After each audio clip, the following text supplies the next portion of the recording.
a quick message just to let me know. But yeah, the whole point of today's webinar is really just kind of talking about project management for in-house teams. So obviously we got a bit of a theme here. Myself, I do play a lot of music, so anything that I can kind of relate back to music is always useful for me. So we're going to be using a lot of those analogies today, so please bear with me. And yeah, let's just jump into this. So a little bit on our agenda for the day. Like I said, my name is Sean. I am one of the trainers. I'm actually the success team lead here at Function Point. We'll be talking about in-house agencies in general, some of the biggest pain points that we've noticed. So we've done, quite a bit of research into, what internal agencies kind of face on a daily basis. So we'll be talking about that, looking at those pain points and some of the barriers to productivity for those teams. And we've got some tips and tricks for you. So things that, will hopefully help you in terms of managing your internal agencies. Once we're done that, we've got a bit of a wrap-up session. So if there's any sort of questions, again, please feel free to, throw those into the chat window throughout this, or you can keep until the end and we will discuss them then. All right, well, a little bit about myself. Obviously the guitar's there, so something I really enjoy doing is playing music, but obviously, music doesn't always pay the bills, unfortunately. So basically I've been working as a trainer, adult education for about 9 years now. I've worked with well over 70 agencies, both internal as well as sort of traditional agencies. Throughout that time, I've had the chance to work with many, many, many different project managers, creative directors, people working on the production side, as I like to say, so the people, who are really involved in the design. So I've gotten to see it from both angles, from the people who are kind of organizing what needs to be done, as well as those people who are actually, doing the tasks on a daily basis. Again, I've done a lot of work with external agencies, but I've also had my fair share of internal agencies as well. So people like John Hancock, Manulife, even some of the inner workings group. So hopefully I can bring some of my experience with them to you and, give you some value for the day. Now, this webinar really is an opportunity for us to share some of the key findings that we've had from in-house agencies that we've been working with. Now, probably one of the biggest takeaways that we've noticed over the past little bit is, if you're an internal agency, technically you've got one main client, the people who you're working for. That doesn't mean you have any less work. I'm sure you guys see this constantly. You might just have that one massive client who you're working for, you're producing work for, but there's tons of work that needs to be done. In fact, what we see on average is between 1,000 and 2,000 projects per year. I mean, adding to this pressure, 39% of people from a recent survey that we did have said they have to provide cost comparisons with external agencies. So not only are you managing, 1,000 to 2,000 projects per year, you're also having to justify the work that you're doing in terms of cost. Is it cheaper to go outside or is it cheaper to use us? So that's a lot of extra pressure on you guys. Not to mention, 72% of people in internal agencies do say that they're so busy that they don't have enough time to develop their team members. So you've got a compounding situation. You've got loads of work coming in from this one customer or one client. You've got people that are constantly asking you to justify what it is you're doing, and you don't really have the time to build up any of your team members. What it comes down to is that, the projects that we're working on, we need to make sure we have a definition for them. We need to make sure we have the right resources, and we need to make sure that everybody's kind of singing the same tune. And what I mean by that is, we're making sure that everything's transparent. We're making sure that we're utilizing project management software or project management methodologies just to make sure that we're aware of all the work that's coming in, and we actually have the resources to hit not only that work, but some of the other internal stuff that we need to do, like developing our staff members and like reporting on those pieces of work. Now, obviously, chatting with a lot of the different in-house agencies that we work with, there is kind of one overarching issue that continually comes up, Now, I'm not sure if you guys care to hazard a guess what that is in the chat window. Maybe I'll give you a second, but if you could, possibly say what's the most pressing issue that you have working in an internal agency, what would that be?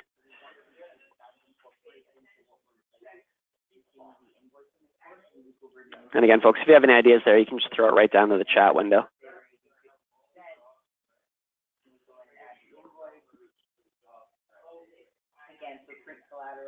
Now, you'll notice what's happening here is that 50% of 75. All right, well, some of the, let me see here.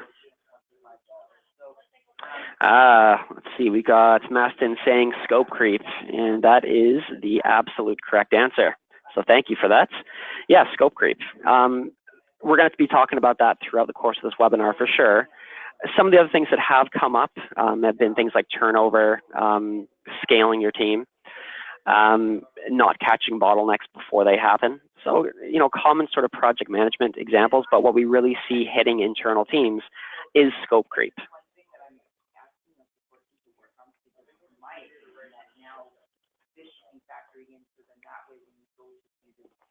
So some of the big issues with scope creep, obviously, it destroys our planning.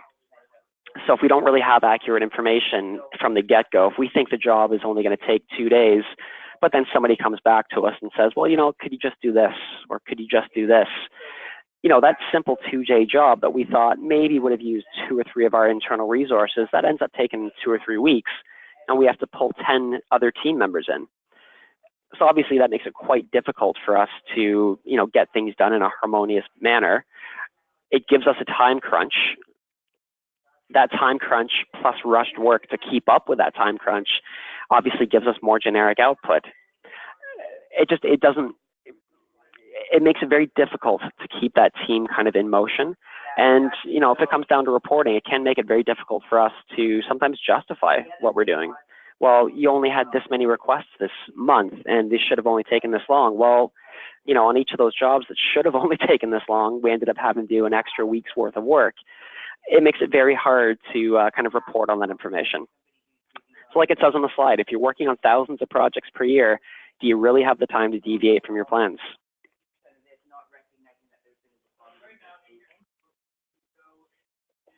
So obviously we've identified a problem here.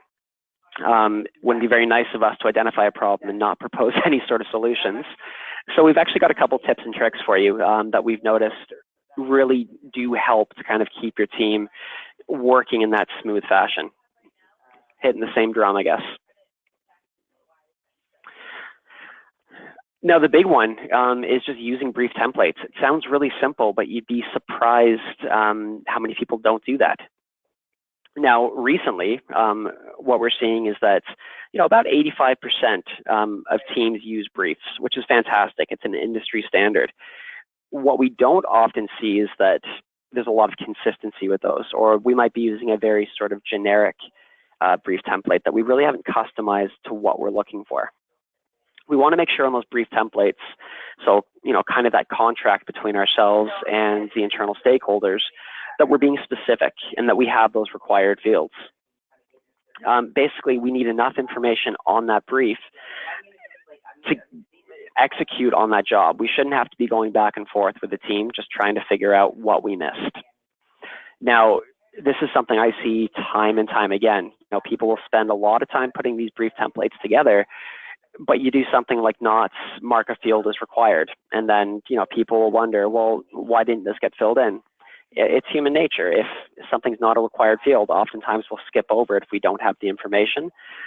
Doing something as simple as just putting an asterisk beside it and saying, hey, I need this before I do any sort of work, it really does make a difference. It really cuts down on that communication, that unnecessary communication. Another thing that we can do is treat that brief like a contract. One group that I've seen very successfully use this is that job order comes in using a brief template. That is a contract between themselves and the internal stakeholders. You don't deviate from that. Sure, there could be, a slight variance in what they're asking, but, if it's going to take more than, an extra hour to do the piece of work, or if you have to bring another team member in, well, you have to submit another job request. I know it sounds harsh, But what you're doing is just making sure that the person asking for the work is accountable, and you're showing that you're accountable too. Right. So then what you're gonna wanna be doing is you're gonna wanna My apologies, folks. Got a bit of a cold here. Another really interesting way to use brief templates, and this is something that I, had seen, I guess, probably sometime last year, is that not only are some agencies using the brief template as a contract, but they're also using it as a way to log changes. So you'd initially have, your first contract, that initial brief. Any sort of change that needs to be made, if you didn't want to go the route of having the internal stakeholders fill out a new request, is that you'd have a change order brief, and you basically record all the information there, and that would stay with the job documentation. So a really good way just to kind of document where the job started versus where the job finished. By following a couple simple steps like this, and again, it might sound a little bit harsh at first, but we're making sure that everybody understands the job and everybody's on board. Once we can do that, again, coming back to a musical reference, but that's a great way for us to make sure that we have harmony in our team. If everyone is kind of communicating, if everyone has things marked down accurately, and if we're keeping up with that paperwork, we're making sure that changes are logged, we're essentially over communicating, but that's allowing us to make sure that everybody knows what they're supposed to be doing. Now, we do have a couple examples of briefs here. So what we'll be doing after this webinar is that we'll be sending these out. We also do have some great resources here at Function Point. So, if there's anything else that you guys are looking for, please feel free to shoot us a message. We're always more than happy to talk about, whatever agencies are facing, be it internal or external. Now, another great way, and this kind of ties into that last piece about the briefs, is communicating like a promoter. Now, kind of an example from outside of my professional life, from the music life, the band that I play with, our singer, he definitely is a P.T. Barnum type person. He's just always communicating. He's always chatting with the band itself. He's always chatting with, the different venues that we're playing with, always chatting with the fans. Believe it or not, we actually do have a couple fans, so that's nice. But yeah, basically just making sure that you're over communicating, you're involving the stakeholders and the teams, you're speaking to your audience, and you're just basically doing it with such a capacity and with such, such accuracy that, you're really making sure that every single person knows what they're supposed to be doing, when they're supposed to be doing it, and who they're supposed to be doing it for. And again, coming back to those briefs, if we have those, I know I keep harping on about this, but having that stuff documented, that makes this promotion piece so much easier. We're not having to remember what we ask somebody to do because we have it laid out, on a piece of paper on our computer, but we've got everything written down. So we have something to promote. And the last one here is just be consistent. Find that repeatable process that works. Again, if we're going back to that first example of the brief, let's make sure we're using that all the time. Let's make sure that we are using those change orders when changes come through. Let's make sure that we're over communicating and that people can anticipate that sort of pace, that cadence of communication. Once you start tying these three things together, what we notice is that, yes, scope creep is still going to happen. You can't stop that, but it's going to happen a lot less because we've got everything documented from the beginning. We've kept everybody in the loop right throughout the entire process, and we're so consistent that none of this is kind of sneaking up on us. Everyone knows kind of what's going to happen in this job's life cycle. People expect that communication. They expect the fact that you're going to be asking them to do a couple briefs for you. It does make everything easier for everybody if there's a rhythm they can anticipate. To kind of steal a line from this last slide, just make sure your band can read the sheet music. Making sure that everything's laid out makes that a lot easier. And folks, how are we doing here? Any sort of extra questions we want to add into the chat channel here?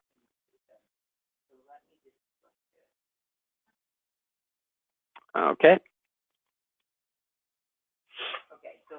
So just to kind of recap here, you got three things that we can really do to get that team harmonizing, just to make sure that, nothing's falling through the cracks, for lack of a better term. So the first one is making sure that we get that contract signed. So using that brief, holding parties accountable, having clear expectations. Communicating like a show promoter. Again, come back to that brief. Use that brief almost as your show bill.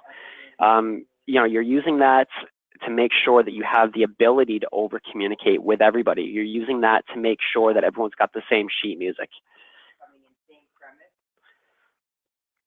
And the last one, give your crowd or your team what they expect. So again, if we're consistent with those first two, we're building up those habits right away. When we're building those habits, people know what to expect, not just our team members, but also the people asking us for those pieces of work.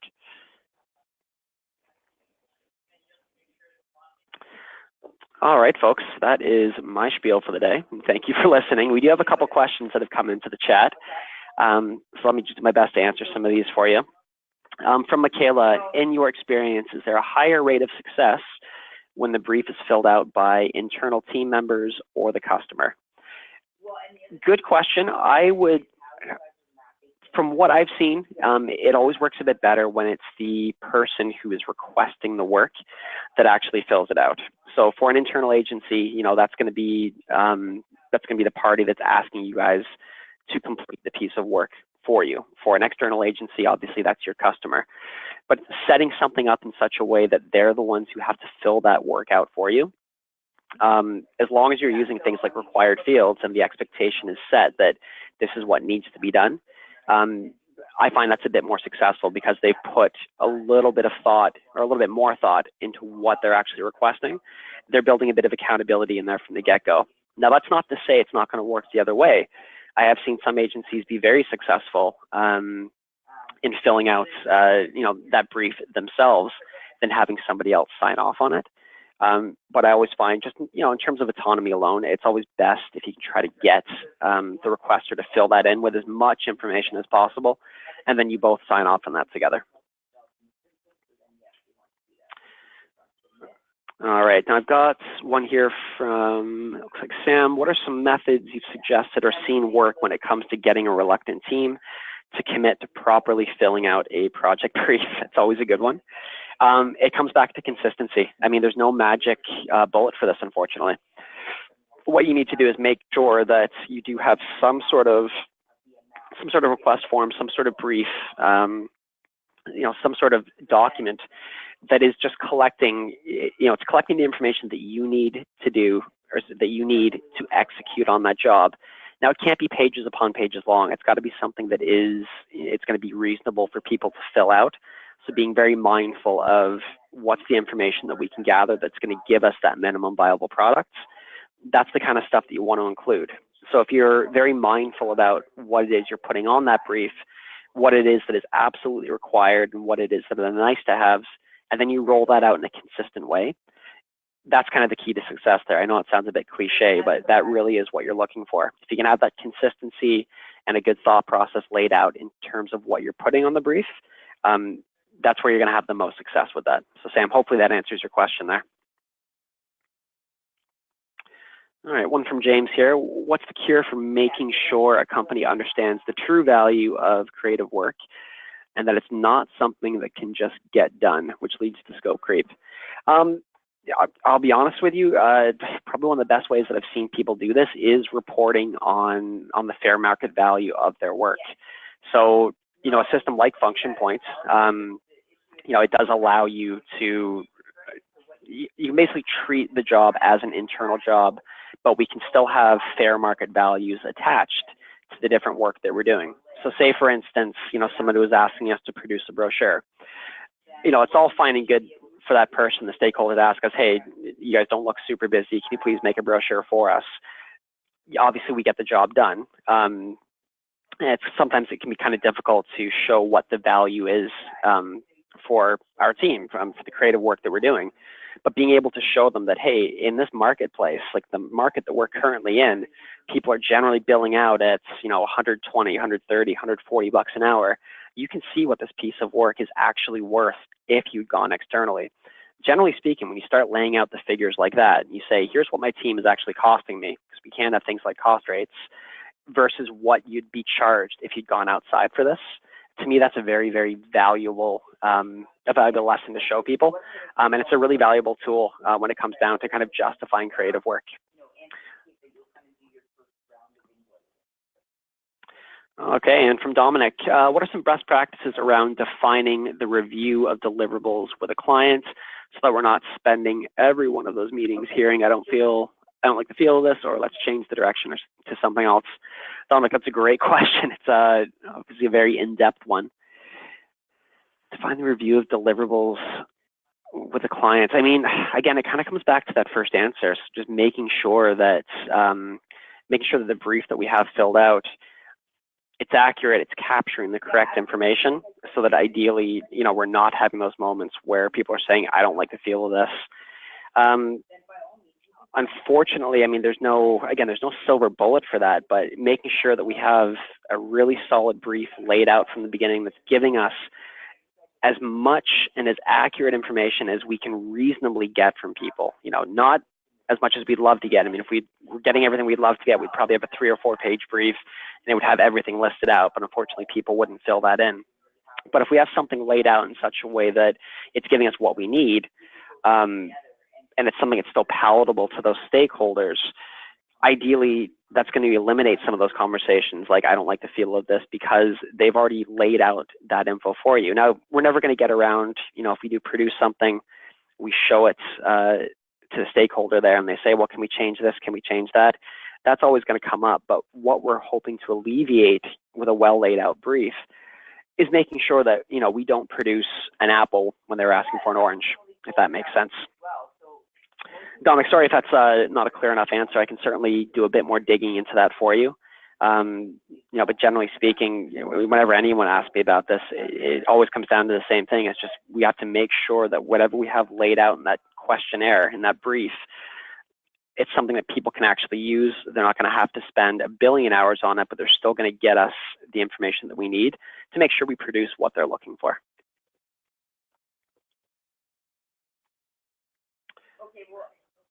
I will say this, Renee. Okay, folks. Now, I'm not seeing any other questions here in the chat window. Was there any sort of last questions that we wanted to throw in here before we jump off for the day?